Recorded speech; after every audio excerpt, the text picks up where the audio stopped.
किधर गई बिजली? हमारे दौर में 3.5 साल में क्यों नहीं ऐसी लोड शेडिंग थी?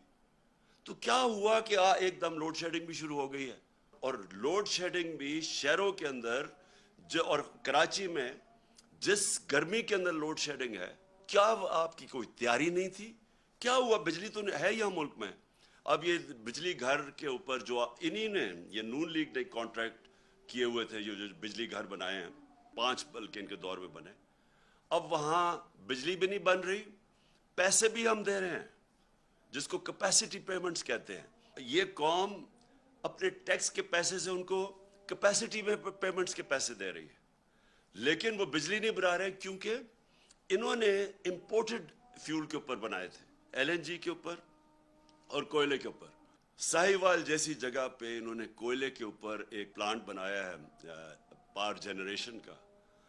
आप सोचें कि वहां सारे कराची से सारा कोयला उधर ट्रैवल करके आता है साहिवाल। यानी जिसने भी ये बनाया है, इसी को जेल में डालना चाहिए कि क्या सोच के बनाया था। माहौलियात के ऊपर अलहदा उसका जो असर है, और दूसरा इतनी दूर बाहर से इंपोर्ट करके कोयले क्या, और उसकी कीमत कितनी है, किस कीमत में वो बिजली बना रहा है।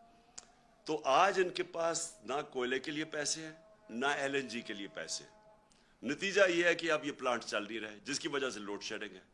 तो मेरा फिर से सवाल है कि इतनी मेहनत से आपने साजिश की, बैरून मुल्क के साथ मिलके, यहाँ लोगों के साथ मिलके, गद्दारों के साथ आपने ये साजिश की, और आज लोग आपसे ये सवाल पूछ रहे हैं कि जब आप ये साजिश करके आ गए तो अब कह रहे हैं कि जी ये सारा कुछ इमरान खान और पीटीआई ने किया है।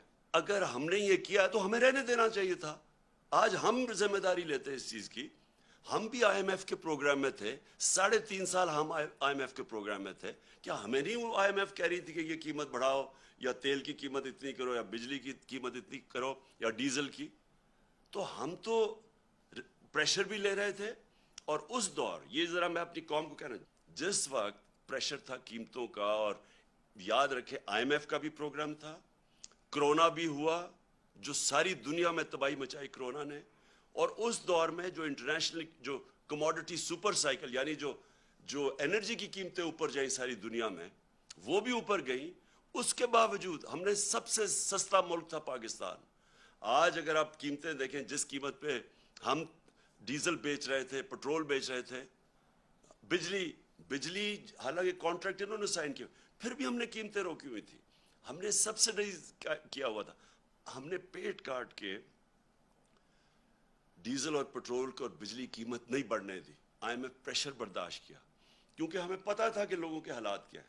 हमें पता था कि एक इंटरनेशनल अजाब आया हुआ है। कौन सी क़यामत आई कि आज सारा कुछ आसमानों पे चला गया। जो कीमतें इन्होंने बढ़ाई हैं 2.5-2 महीनों में, हमारे 3.5 साल में इतनी कीमतें नहीं बढ़ी। कोई चीज़ ले लें, आटा लें, घी खास तौर पे लें, ये डीजल और पेट्रोल, बिजली की, अभी तो लोगों को बिजली के बिल आने हैं।